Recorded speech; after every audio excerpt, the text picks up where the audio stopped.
Shalom, turabaramukije mwebwe nshuti bakundwa muri Kristo Yesu, tubana hano kuri Senga Ubohoke, bakunzi bacu kandi bakunzi b'ijambo ry'Imana. Imana ibaha umugisha aho muri hose mu bihugu bitandukanye hirya no hino ku isi. Tubahaye ikaze nanone mu mwanya mwiza w'ijambo ry'Imana. Imana ibaha umugisha kandi Imana ibagire neza. Tugiye kuganira ku mbaraga z'uburozi. Uburozi ni iki? Bukora gute? Wasenga gute kugira ngo urwanye imbaraga z'uburozi? Kuko udafite amasengesho, udafite Imana, ntabwo watsinda uburozi n'imbaraga z'amarozi. Kugira ngo utsinde uburozi n'imbaraga z'amarozi, biragusaba kuba muri wowe ufite Imana nyamana. Kadusenge hanyuma tuze tuganire. Data, mu izina rya Yesu Kristo, tuguhaye amashimwe, tuguhaye icyubahiro, tugushyize hejuru kuko ari we Mana ihishura ibiba hano mu isi, ibibaho ku buzima bw'umuntu, ugahishura inkomoko y'ibibi byose, kandi ukaduha ubwenge bwo kugira ngo tubashe gufunga ibibi byose. Niyo mpamvu ijambo ryawe rivuga yuko nta kibi kizatugeraho, nta n'ibyago bizegera ihema ryacu. Ugufite imbaraga z'uburozi, imbaraga za Satani ntizimugiraho ubushobozi. Turagushimira rero ko muri Yesu Kristo wavuze ko nta kintu kizagira icyo kidutwara. Duguhaye ikaze muri uyu mwanya. Mwuka wera ngwino, mwuka wera ngwino, mwuka wera ngwino hishura ibi ngibi, kuko twebwe tutabasha kubimenya no kubisobanukirwa. Ngwino ubihishure mu izina rya Yesu Kristo risumba amazina yose. Amen, amen. Nshuti mukundwa muri Kristo Yesu,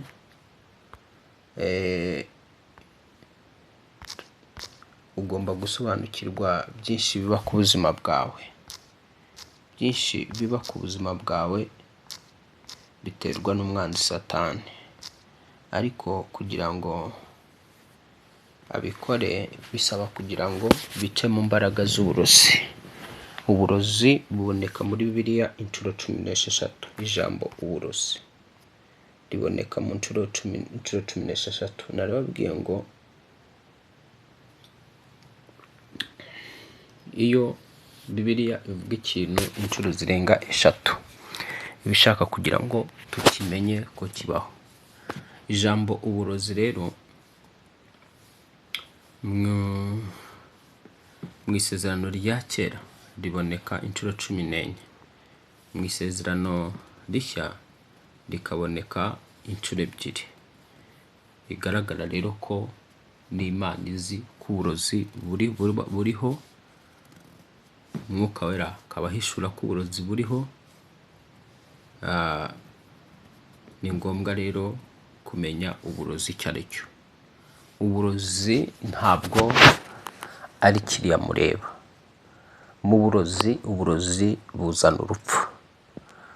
Uburozi bwica ubugingo bw'umuntu. Uburozi bwica umubiri w'umuntu. Uburozi bwica imibereho y'umuntu. Uburozi udafite Imana rurema ntabwo ushobora kubutsinda. Ubyumve neza, udafite Imana rurema ntabwo ushobora kubutsinda. Reka dutangire dusoma bimwe mu byanditswe bivuga uburozi, hanyuma turaza kureba ukuntu uburozi, umuntu ashobora kukuroga uburozi bukaza bugafata ibitekerezo, bakakuboha ibitekerezo biciye mu mbaraga z'uburozi, bakakuboha ubugingo bwawe bukabohwa biciye mu mbaraga z'uburozi. Ubugingo bwawe ugasanga bwaraboshywe n'ibimenyetso bibuze kugaragaza ko mu gice cy'ubugingo wowe warozwe. Hanyuma ibyo bimenyetso nituza kubigaragaza, uraza kubyisuzumaho. Numara kubyisuzumaho, iyo umurwayi amaze kumenya ko arwaye arivuza. Ntabwo twivuza uburozi mu bapfumu, ntabwo twivuza uburozi dukoresheje imiti. Uburozi bwirukanwa n'imbaraga z'umwuka wera. Uburozi ni imyuka mibi. Ni imyuka mibi. Imyuka mibi ntabwo yakwirukanwa n'imbaraga z'imiti. Imyuka mibi ntabwo yakwirukanwa n'amazi, bambe ntabwo yakwirukanwa n'umunyu. Umunyu. Urumva umunyu wakwirukana dayimoni? Ikiremwa cy'umwuka. Wowe ushyize muri logique, imyunyu bahora bababwira ngo mwoge, ikiremwa cy'umwuka cyakwirukanwa n'umunyu? Yiba ibyo bintu imyuka mibi yirukanwa n'umunyu. Yesu yari kubitwereka akoresha uwo munyu akirukana imyuka mibi. Yesu cyangwa intumwa za Yesu zari kubikoresha zikirukana imyuka mibi. Ariko tubona ko imyuka mibi yose uhereye mu gihe cya Yesu yayitegekeshaga itegeko ikava mu buzima bw'abantu, ndetse n'intumwa zirukanaga imyuka mibi zikoresheje izina rya Yesu Kristo. Kuko Yesu yaravuze ngo dore ibimenyetso n'ibitanga bizagumana n'abizera, bazirukana abadayimoni mu izina ryanjye. Ubwo tuvuga rero abadayimoni, umva ko ari imyuka mibi. None rero imyuka mibi ngo ugiye kwirukana ukoresheje umunyu, ngo wo mu nyanja. Ese sesengura, mu nyanja haba iki? Mu nyanja habayo amagini, niho bwinjiriro bwose bw'abashaka kujya ikuzimu. None ngo umunyu wakwirukana imyuka mibi? Nshuti mukundwa muri Kristo Yesu, ndagira ngo mujijuke. Ibyo birirwa bababwira ngo birirukana imyuka mibi, ngo imiyenzi irirukana imyuka mibi, mukajya muri iyo myemerere, muri iyo myizerere, mukumva ko imyuka mibi yirukanwa n'ibintu. Mwebwe ntabwo muha imbaraga ibintu by'imyuka mibi, ntabwo muzi ko bigira imbaraga. Satani afite imbaraga mu ruhande rwe. Kugira ngo umuneshe bisaba kuba ufite umwami Yesu Kristo. Udafite Yesu Kristo ntabwo wanesha Satani. Ijambo ry'Imana riratubwira ngo nabo bamuneshesheje amaraso y'umwana w'intama w'Imana ndetse no guhamya kwabo. Imyuka mibi, uburozi tubwirukana, tugusenya dukoresheje izina rya Yesu Kristo n'amaraso ya Yesu Kristo. Reka rero dusome ijambo ry'Imana. Udafite umwami Yesu, imbaraga z'uburozi ntabwo wazitsinda. Ndaza kugaragaza rero uburyo hari uburozi bushobora gufata ubugingo. Umuntu akakuboha, akakubohesha imbaraga z'uburozi, uburozi bukaza bukaboha ubugingo bwawe, bukaboha ibimenyetso biza kugaragaza ko uboshye mu bugingo. Kandi iyo waboshywe mu bugingo baba bakurangije ubundi. Iyo abarozi bakuroze bagafata igice cyitwa ubugingo, ubundi iyo tuvuga ubugingo twavuga ko bugizwe n'ibice bine by'ingenzi. Ubugingo bugizwe n'ibitekerezo, ubugingo bugizwe n'amarangamutima, ubugingo bugizwe n'agace kitwa ubushake, ndetse ubugingo bukagirwa n'umutima. Iyo ibyo bintu byafashwe rero kimwe muri byo, umuntu w'inyuma ntacyo aba kimaze, kuko wowe imbere ugufite mu isi y'umwuka atangira kukuyoborera kuri telekomande. Iyo ari umurozi akuyoborera kuri telekomande, utekereza ibyo ashaka, ukagambirira ibyo ashaka, ugakora ibyo ashaka, kuko nyine aba afite wowe imbere. Ufite ibitekerezo byawe atuma utekereza ibyo wowe utari gutekereza, atuma wowe ubwawe ukora ibyo utari wagambiriye gukora. Reka tubanze dusome ijambo ry'Imana, turebe ku byanditso bigaragaza uburozi. Reka duhere mu Kuva igice cya 7 kuva ku murongo wa 10. Ngo Mose na Aroni binjira kwa Farawo bakora icyo Uwiteka yategetse. Aroni ajugunya inkoni ye hasi imbere ya Farawo n'abagaragu be, ihinduka inzoka. Farawo nawe ahamagaza abahanga n'abarozi, ari bo bakonikoni ba Egiputa, nabo babigenza batyo, babikoresha uburozi bwabo. Urumva ko iri jambo rivuze ngo babikoresha uburozi bwabo. Noneho reka turebe ibyo uburozi bwabo bwakoze. iby'uburozi bwabo bwakoze iki? Ngo umuntu wese muri bo ajugunya inkoni ye hasi, ziba inzoka, maze inkoni ya Aroni imirizaho. Urumva aba barozi bakoresheje uburozi bwabo nk'uko ijambo rivuze. Riravuze ngo nabo babigenza batyo bakoresheje uburozi bwabo. Umuntu wese muri bo ajugunya inkoni ye hasi, ziba inzoka, maze inkoni ya Aroni imira inzoka zabo. Urumva Farawo Mose yinjiye kwa Farawo ategetse kugira ngo abwiye Farawo ngo arekure ubwoko bw'Imana. Farawo aravuga ati ndaburekura nkande. Mose ati ni Imana yambwiye ngo urekure ubu bwoko bujye gutambira Imana ibitambo mu butayu. Ni Uwiteka wantumye. Farawo ati niki kinyemeza uwo nguwo Uwiteka wagutumye, Uwiteka wagutumye ko ari wagutumye? Uwiteka ninde? Hanyuma Aroni kugira ngo agaragaze imbaraga z'Uwiteka, Imana yarababwiye ati muzajugunye inkoni hasi. Bajugunye inkoni hasi, aricyo kimenyetso cyagombaga kwemeza Farawo cya mbere. Bajugunye inkoni hasi, iyo nkoni ihinduka inzoka. Ibyo Farawo kuko yarabizi ko abarozi be, abakonikoni be babishoboye, ntabwo byabashije kumwemeza. Ndaya nkubwire ngo abarozi bafite ubushobozi bwo gukora ibintu. Aba barozi rero urumva ko bakoze ubushobozi, bakoresheje uburozi bwabo, inkoni zabo nazo zigahinduka inzoka. Nibaza ukuntu aho ngaho Mose yabyitwayemo. Ni uko gusa Mose, iyo inkoni ya Mose, inzoka ya Mose itamira izabo, byari kugenda gute? Ndagira nkwereka udafite Imana wowe ntiwatsinda uburozi. Hari abantu bajya ngo kwivuza uburozi bakajya guhangana n'ababarozi bajya mu bapfumu. Niki kibaho iyo ugiye mu bapfumu? Mu bapfumu icyo bagukorera nawe baguha uburozi. Ya miti baba bagusiga, bya bindi baba bagukorera, ni ubundi burozi bagushiramo. Ntabwo uburozi buvurwa n'ubundi burozi. Ndagira nongere mbisubire, ntabwo uburozi buvurwa n'ubundi burozi. Uburozi buvurwa n'imbaraga z'Imana, bukurwaho n'imbaraga z'amasengesho. Dukomeje rero tugasoma, urabyumvise, mu burozi bwabo habonetse inzoka nyinshi. Igihe mu gitangaza cya Mose yari inzoka imwe gusa, iyo nzoka imwe imira izo nzoka zose.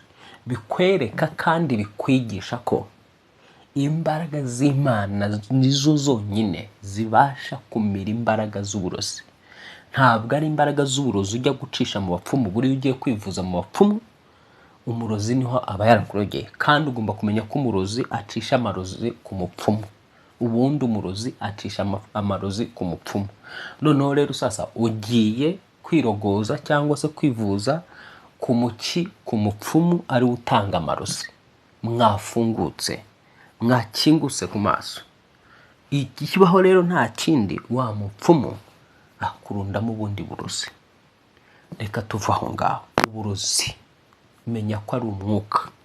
Ntabwo uburozi bukora nk'uko ubitekereza.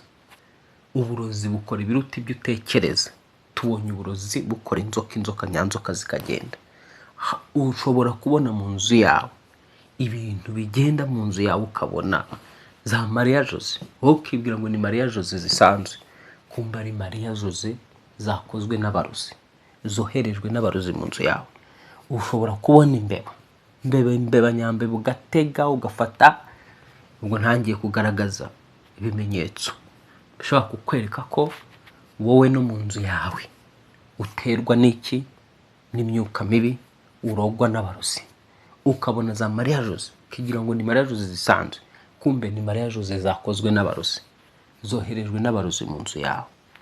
Ukabona imbeba ukabuze ngo ni imbeba, kumbe ni imbeba z'inkorano za kirozi. Ukazitega imiti wapi zikanga gupfa. Ukatega ukamashu cyangwa se ugatega imiti ugashyiramo sumu ya panya, ariko inzoka imbeba ntizipfe. Izo mbeba uzajya ubona rero zitapfuye. Simvuze ko imbeba zose ari imbeba, hari imbeba za kirozi. Hariho imbeba za kirozi n'imbeba zitari za kirozi. Imbeba rero itari imbeba y'inkorano ya kirozi uyitega umuti igapfa, ariko iyo ari iya kirozi ntabwo wayitega umuti ngo ipfe. Imbeba ya kirozi iyo ukoresheje isengesho ryonyine rirayica.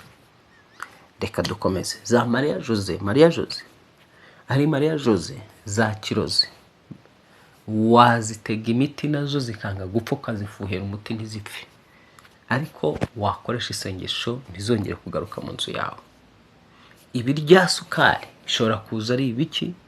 Ari ibimenyetso by'abarozi. Ibyitwa umukondo w'inyana, ibyitwa ubushishi mu nzu yawe, nubona ibyo bintu, aho utuye nubona ibyo bintu, ujye umenya ngo ndugarijwe n'imbaraga z'abarozi. Nuramuka ubonye rimwe na rimwe ibikona bikaza bikagwa iwawe, inyoni zikaza zikadondanga ku madirishya, ujye umenya ngo nugarijwe n'imbaraga z'abarozi.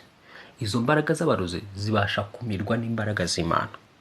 Bimwe muri ibyo mvuze rero biba ari ibikorano, ntabwo biba ari ukuri. Amapusi ntabwo aba ari ukuri.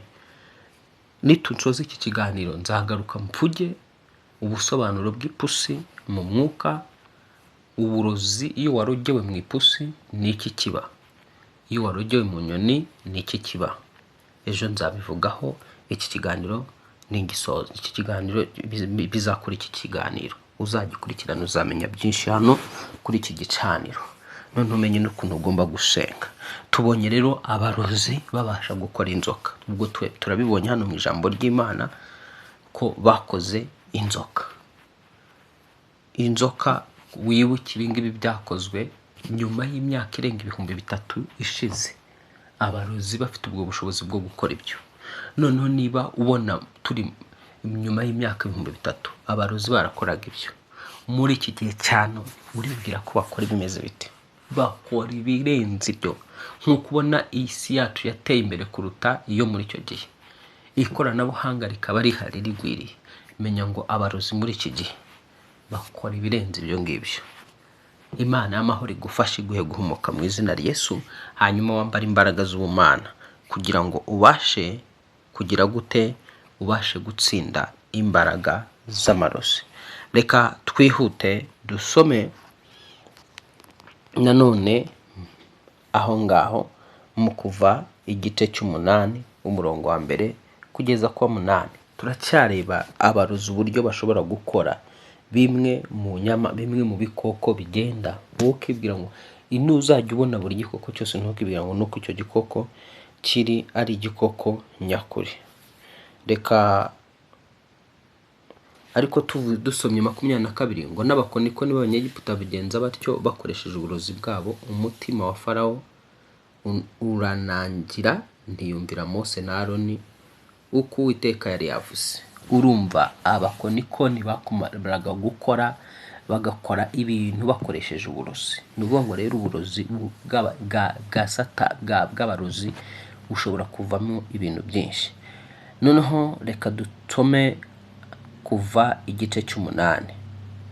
Kuva igice cy'8 reka duhere ku murongo wa mbere. Ngo Uwiteka abwira Mose ati, bwira Aroni ati, rambura ukuboko kwawe kurimo inkoni yawe hejuru y'inzuzi n'imigende n'amazi y'ibidendezi, uzamura ibikeri bijye mu gihugu cya Egiputa. Aroni arambura ukuboko kwe hejuru y'amazi cya Egiputa, ibikeri birazamuka bizimagiza igihugu cya Egiputa. Babakonikoni babigenza batyo bakoresheje uburozi bwabo, bazamura ibikeri bijya mu gihugu cya Egiputa.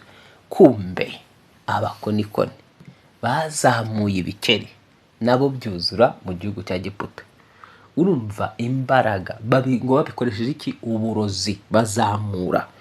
Ngo babakonikoni babigenza batyo babikoresheje uburozi bwabo, bazamura ibikeri bijya mu gihugu cya Egiputa. Umurozi ashobora gukoresha uburozi bwe akaguteza ibyago, kaguteza krize, kaguteza kubengwa, kaguteza icyangiro, kaguteza igisuzuguriro, kaguteza akaguteza inyatsi, amafaranga kazageza kagenda. Umurozi yakoresheje uburozi bwe umurozi ashobora gukoresha uburozi bwe akagusenyera urugo, akagutandukanya n'umugabo wawe, akagutandukanya n'umugore wawe. Umurozi ashobora gukoresha uburozi bwe akagutandukanya n'inshuti yawe, akagutandukanya n'umufiyanse wawe, akagutandukanya n'ukurambagiza. Neza neza umurozi yakoresheje uburozi bwe. Nshuti mukundwa muri Kristo Yesu, isi y'umwuka ihisha ibintu byinshi. Isi y'umwuka niteza ibingibi byose mubona. Ugomba kujijuka. Kumbe ushobora kubona ibikeri ukibwira ngo ni ibikeri, ibyo bibe bitarukiri wawe, ukibwira ngo ni ibikeri, kumbe ni abarozi babizamuye. Kumbe ujya ubona ibyo bikoko cyangwa se utwo dusimba mu nzu yawe, ukabona ukibwira ngo ni ibintu byapfuye kuza gusa, kumbe ni abarozi babizamuye. Birabafasha kukudomina, birabafasha kumenya kureba ibyo urimo, birabafasha kukureberera byane muri ibyo ngibyo, muri ibyo bitagangurirwa, birabafasha kukureba no kugenzura ko waryamye, birafasha yani birafasha gutanga amakuru y'ibyo ubayemo byose. Nshuti mukundwa, ambara imbaraga zo gusenga, uzura umwuka wera. Mwuka wera n'imbaraga z'Imana nibyo bibasha kumira uburozi gusa. Aha turabona intambara iri hagati y'umurozi n'abantu basenga n'abubaha Imana. Intambara dufite hano mu isi ni intambara iri hagati y'abarozi n'abasenga, iri hagati y'abubaha Imana n'abakozi ba Satani. Niho ruzingiye. Urwana n'imyuka, biravuga ngo kuko tudakirana n'ibifite inyama n'umubiri n'amaraso, Abefeso 6:10. ahubwo ngo dukirana n'imyuka y'abatware, imyuka y'abategeka, imyuka y'ibifite ubushobozi, ngo ni ahantu ho mu ijuru. Birikavuga ngo nuko mutware intwaro zose z'Imana kugira ngo mubashe guhagarara mudatsinzwe n'uburiganya bwa Satani. Nudafata intwaro z'Imana ngo uzigwizeho, Satani arakuriganya, aragutsindisha uburiganya bwe biciye mu mbaraga z'abarozi, aragutsindisha umwuka w'amapusi, aragutsindisha umwuka w'imbeba. Imbeba zigeze iwawe zibone ngo ni imbeba za Maria Jose n'ibindi bisimba. Akoresheje uburozi bwe arakontorora ubwonko, arakontorora umutima, arakontorora ubwenge bwawe. Araza gufata ubugingo bwawe abufataho bugwate kubera kudasobanukirwa, kubera kutambara imbaraga. Ijambo rirambwira ngo ubwoko bwanjye burimbutse buzize kubura ubwenge. Icyo ubonye cyose ukibwira ko ari ukuri, reka twihute nanone. Aho ngaho twasimbutse, ariko reka durebe kuva 7:22. Noneho ngaho turaza kureba nanone amaraso. Ushobora kubona icyitwa amaraso yose, ukibwira ko amaraso uri kubona ari amaraso nyakuri. Aha ngaha 7:19, murongo wa 7:19 turacyareba ibyo abakonikoni cyangwa abarozi bakora. Kuva 7:19 ngo Uwiteka abwira Mose ati, bwira Aroni iti, jyana inkoni yawe witwaje, urambure ukuboko kwawe hejuru y'amazi yo muri Egiputa, ku nzuzi zabo no ku migende y'amazi yabo no ku bidendezi byabo, naho amazi aretse hose ahinduka amaraso. Kandi mu gihugu cya Egiputa hose hari bube amaraso mu mivure y'ibiti no mu bibindi by'amabuye. Mose na Aroni babikora uko Uwiteka yabategetse. Amanika inkoni, akubita amazi y'uruzi mu maso ya Farawo no mu maso y'abagaragu be. Amazi y'uruzi ahinduka amaraso. Amafi yo mu ruzi arapfa, uruzi ruranuka. Abanyegiputa ntibabasha kunywa amazi yo mu ruzi. Amaraso aba mu gihugu cya Egiputa cyose. N'abakonikoni b'Abanyegiputa babigenza batyo, bakoresheje uburozi bwabo. Umutima wa Farawo uranangira, ntiyumvira Mose na Aroni nk'uko Uwiteka yari yavuze. Urumva ko abarozi n'abakonikoni ubwabo nabo stili bya bindi Uwiteka yakoresheje Mose, abarozi nabo barabikoze. Hanyuma uzajya wirukankira, wenda ubonye abantu bakora ibitangazo utazi niyo bikomoka. Zabona zimwe mu nsengero nyine harimo abantu bakora ibitangazo. Simbuze ku bitangazo byose ari bya Satani, hari ibitangazo by'Imana original, aho uzasanga abakozi b'Imana koko bashobora gusengera umuntu akikubita hasi, ashobora kurambura ikiganza abantu bakikubita hasi. Ariko hari n'abakoresha imbaraga z'uburozi. Mu mbaraga z'uburozi bamwe mu bitirira ko abakozi b'Imana bakagenda bagacisha uburozi, nabo bakazajya bagira gutya, ugasanga abantu bose barahera imwe. biciye mu mbaraga z'uburozi. Uburozi burakora, uburozi bwahinduye amazi kuba amaraso. Rero wowe reka nkwibira ibanga, impanuka zose ubona n'amaraso yose ubabona yamenetse mu mpanuka ntabwo aba ari amaraso nyakuri. Abarozi batwara abantu mu buryo budasanzwe babateje impanuka, ukaba wabona umuntu umubiri we waturitse washwanyutse n'amaraso ukayabona, ariko uwo muntu atari umuntu nyakuri, atari we nyakuri. Bantu mukajya gushyingura ibiti bandi imitumba muzi ngo umuntu muramushyinguye, mwajya mubona fagiti mukavuga ati twabonye fagiti, dufite ibimenyetso n'amaraso n'umubiri wari waturitse, ariko mu by'ukuri ari amaraso ya kirozi, atari amaraso ya nyakuri. Umuntu bamutwaye bakamutwara n'umubiri we n'ubugingo bikagenda neza, mugashyingura umutumba mukamara imyaka murira muzi yuko umuntu wanyu yapfuye, nyamara atarigeze apfa. Abarozi baramutwaye baramubitse mu mwobo, cyangwa se ari munsi y'inyanja, ari muri za gereza naho nigishije ariho yibera, barara bamukoresha igihe cyose bashakiye. Imana iguhe guhumuka, wambara imbaraga zibasha gutsinda abarozi n'uburozi. Reka twihute nanone dusome Kuva 8:18. Turacyareba bimwe mu bikorwa by'uburozi.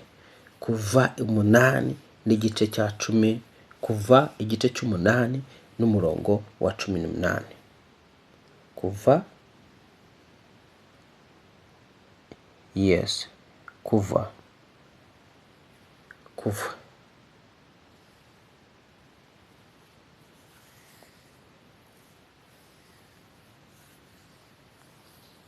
Kuva igice cya 18. Reka dusome ngo kuri uwo munsi nzarobanura igihugu cy'i Gosheni aho ubwoko bwanjye butuye, amarumbu y'ibibugu ye kubayo, kugira ngo umenye yuko ndi Uwiteka uri hagati y'isi. Kandi nzashyira itandukaniro hagati y'ubwoko bwanjye n'abantu bawe, ejo niho ikimenyetso kizabaho. Uwiteka bigenza atyo, amarumbu y'ibibugu aza ari icyago mu nzu ya Farawo no mu nzu y'abagaragu be, kandi igihugu cya Egiputa cyose cyononwa n'ayo marumbu y'ibibugu. Amarumbo y'ibibugu. Twongere ngo Uwiteka bigenza atyo, amarumbu y'ibibugu aza ari icyago mu nzu ya Farawo no mu nzu y'abagaragu be, kandi igihugu cyose cyononwa n'ayo marumbu y'ibibugu. Farawo ahamagaza Mose na Aroni arababwira ati nimugende mutambire Imana yanyu ibitambo muri iki gihugu. Yesu ashimwe cyane.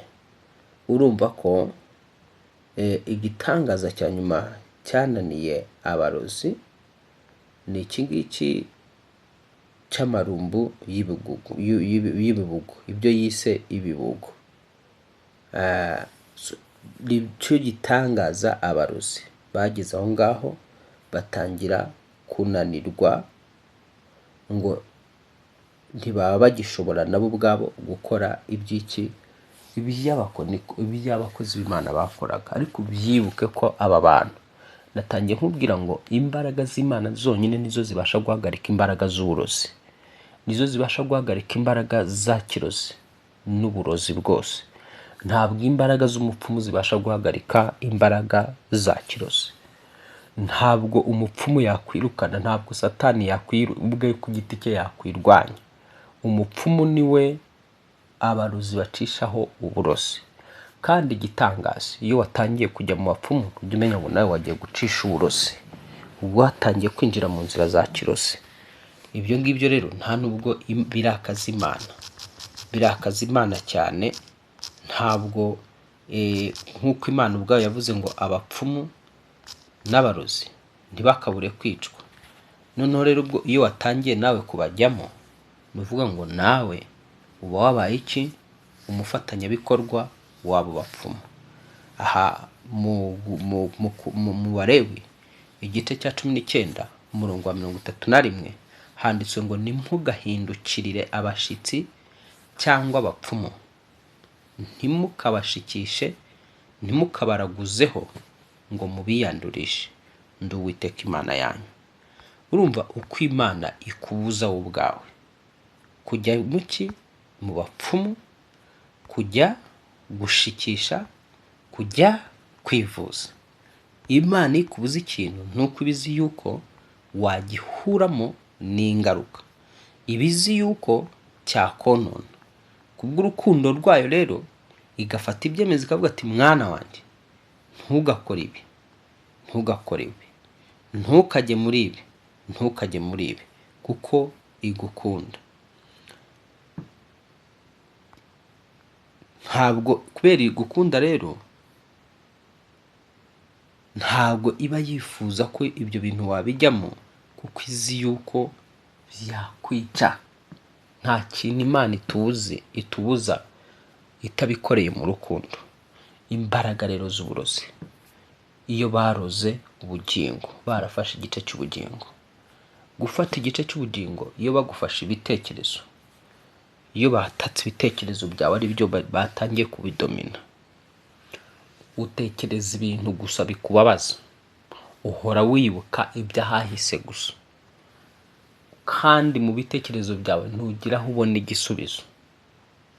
Iyo bafashe ibitekerezo ari bo bari kubigaya, ari bo bari kubikontorora, hari uburyo bubiri. Hari igihe baguteza agahuge ko mu bitekerezo, ka gahuge ukibagirwa, mbega ntiwiyiteho, ntutekereze ku buzima uhagazemo, ntutekereze ku hejo hawe, ngo bigutere gukanguka no kubyuka kw'ibitekerezo ngo utangire gushakisha igisubizo kizima cy'ubuzima bwawe bwite. Icyo gihe rero ibitekerezo byawe baba babidomina abarozi. Iyo bashobora kuguteza agahuge ugahora mu bintu gusa bikurangaza cyangwa se bitagufitiye umumaro, ibitekerezo byawe igihe cyose bigahora wumva bidashaka gutekereza ko hejo hazaza no gushaka igisubizo cy'ahazaza. Urwo ni icyiciro cya mbere kiba kigaragaza ko uwo muntu bamufashe ibitekerezo. Iyo agiye kuryama ntashobora kubona ibitotsi, aratekereza bukamukeraho, ibitekerezo bimubana byinshi. Uwo ni umuntu rero sasa abarozi bafite mu mwuka bafashe ibitekerezo. Iyo bafashe amarangamutima, agace k'amarangamutima, bakuzuzamo intimba, ugahorana umubabaro, ugahorana ubwoba bwa hato na hato, uhora wikanga ubusa muri ayo marangamutima yawe, kandi ugira agahinda kadashira, agahinda kenshi cyane. Iyo bafashe amarangamutima yawe, rimwe na rimwe wishimira ibitari byo kwishimirwa, bya bindi abandi babona ko biteye isoni, we ntabwo bigutera isoni, ahubwo uba wishimiye bya bindi abandi abantu bafite ubwenge buzima babona ko biteye isoni, we ntibigutera isoni, ahubwo uba wumva ubyishimiye. Uwo muntu ujya umenya ngo yararozwe, amarangamutima ye niyo yafashwe. Ni wa muntu ushobora gukora ibintu ukibaza ngo ese ibintu koko uyu muntu nabona ko nta n'isoni afite mu bantu, ujya umenya ngo amarangamutima ye aba yarafashwe. Uwo muntu yishimira ibyo abantu bagaya, buri wese abona ko uwo muntu bitakagombye gukorwa, uwo muntu arabikora kuko aba yumva byishimiye. Uwo muntu ntahugurwa, ntagirwa inama, ntagira gute, uko wamubwira kose ntiyumva. Uwo muntu ujya umenya ngo mu mwuka yarafashwe mu gice cy'ubugingo, araziritse, araboshye.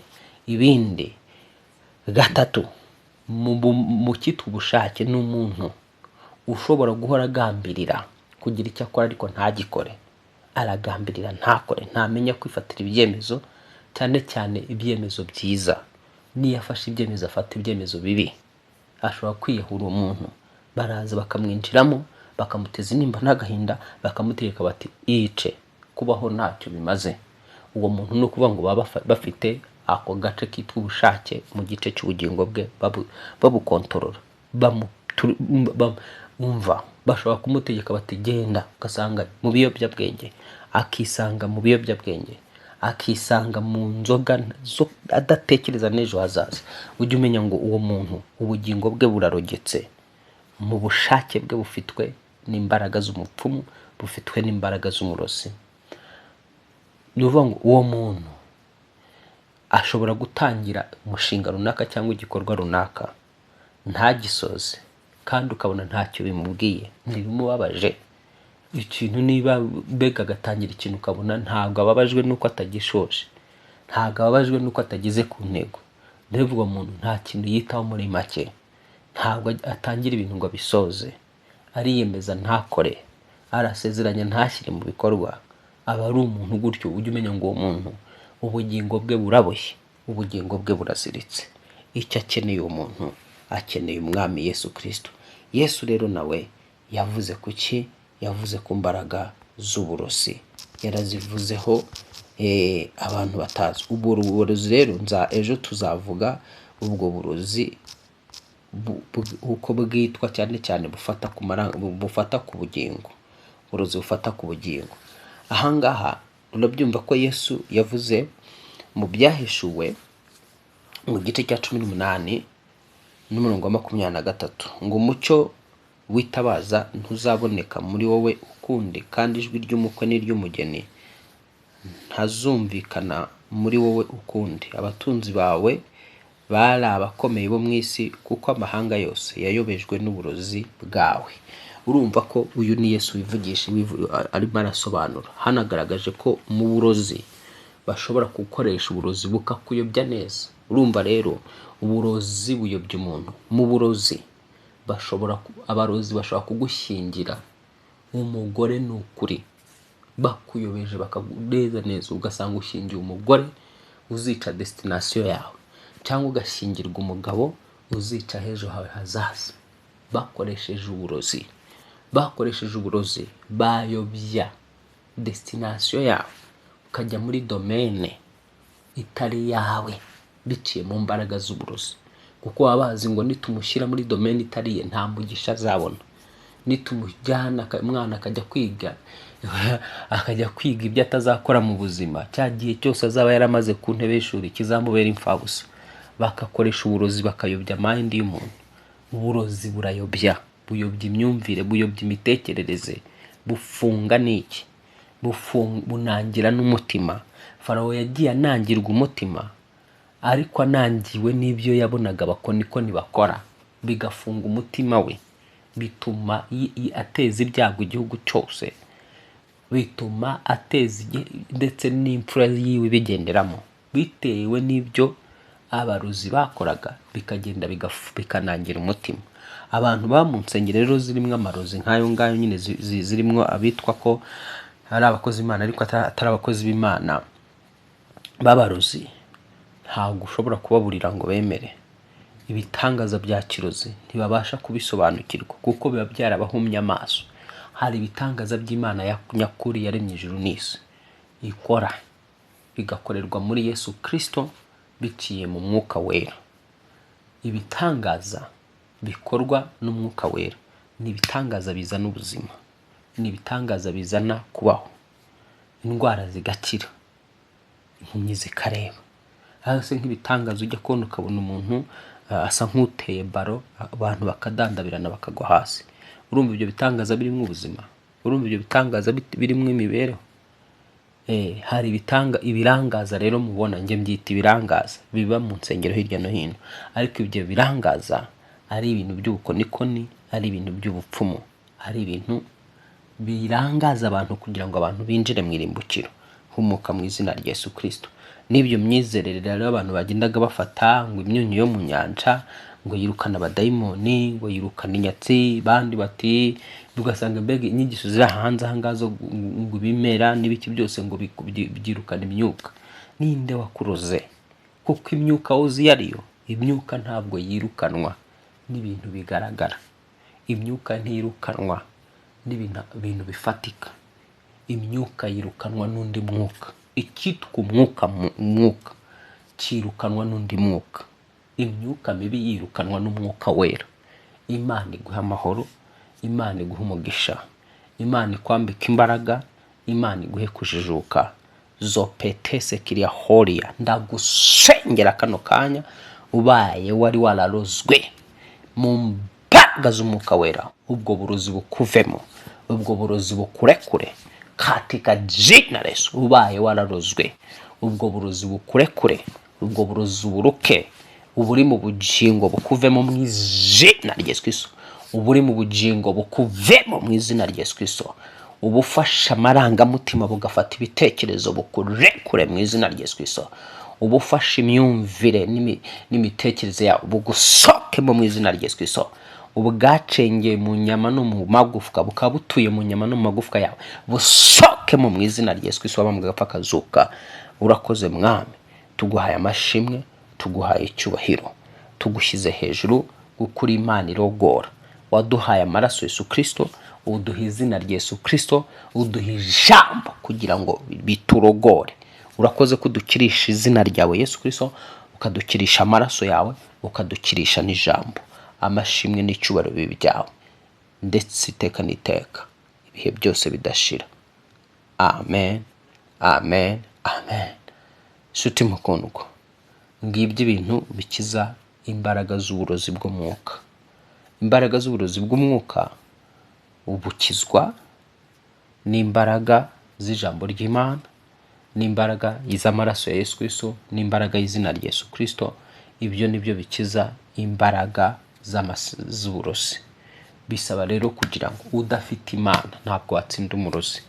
Udafite Imana nyakuri rurema ntuzigere utsinda umurozi. Nk'uko ubonye aba ba Mose kugira ngo batsinde aba bakonikoni, nuko bari bafite Imana. Nawe kugira ngo utsinde umurozi, kugira ngo utsinde umukonikoni kugenza, nuko ugomba kuba utunze Imana nyakuri mu buzima bwawe. Imana amahoro iguha umugisha, Imana amahoro iguha umugisha, kandi Imana ikugirire neza. Nakagaruka hano kuri Senga Ubohoke. Ubaye utarakora subscribe, yikanda ujye ubana natwe mu ijambo ry'ubwenge, mu ijambo ryuzuye guhishurirwa no mu masengesho akubohora. Shalom shalom, mugire ibihe byiza.